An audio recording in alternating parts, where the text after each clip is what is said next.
Nature du document numérique. Un document numérique est très différent d'un document traditionnel, comme un livre papier. Comprendre la nature des documents numériques permet d'en tirer parti pour produire des documents de qualité. Pour comprendre ce qu'est un document numérique, il est utile de revenir sur la définition traditionnelle du document, avant de chercher les caractéristiques nouvelles dues au numérique. Les documents traditionnels présentent toute une variété de contenus et de supports, de la tablette d'argile jusqu'au disque vinyle, en passant par les livres imprimés. Les documents numériques présentent également une variété de contenus, documents bureautiques, cartes conceptuelles, sites web, images, musique ou encore vidéos, sur d'autres supports, comme des disques durs, des CD ou des DVD, des clés USB ou bien des mémoires flash. Avant le numérique, la définition d'un document était simple. Un document est une inscription stable, c'est-à-dire des informations fixées sur un support, associées à un certain contexte de production et de consultation. Un document traditionnel est directement perceptible. Ce qui est enregistré sur le support est identique à ce que je perçois. Cette définition simple du document va être remise en cause.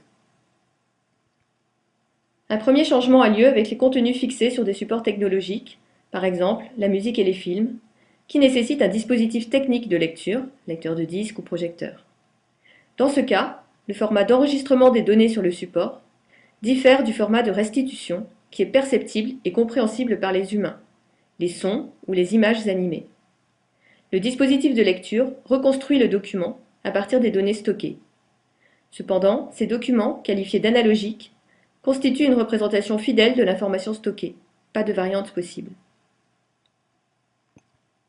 Le numérique induit des changements importants. En effet, le contenu du fichier et le document perceptible sont très différents. Qu'il s'agisse de texte, d'images, de sons, de vidéos, les documents numériques sont encodés dans un fichier informatique contenant un code source.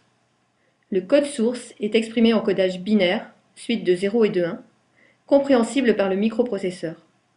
Ce codage binaire symbolise le fait que le courant passe ou pas. Ces données encodées sont inscrites dans un fichier ou une base de données, stockée sur des supports.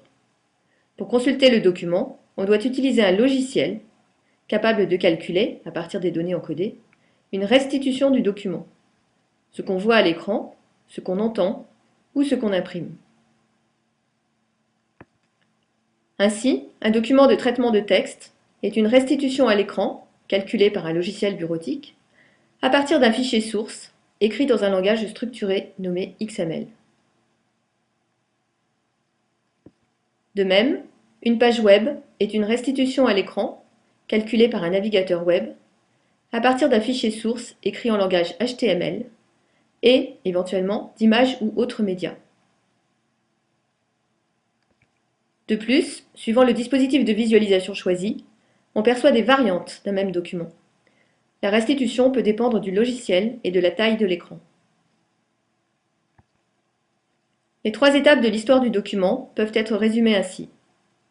Les documents traditionnels sont consultables directement, puis les documents audiovisuels analogiques sont reconstruits à l'identique par le dispositif de lecture. Enfin, le document numérique est réinventé à chaque consultation par le logiciel. Celui-ci joue le rôle de moteur de rendu entre l'enregistrement et sa restitution. Finalement, le document numérique est un ensemble complexe désignant une ressource, fichier ou base de données, qui contient l'enregistrement des données dans un format source binaire, et sa restitution, qui est la forme perceptible par les humains.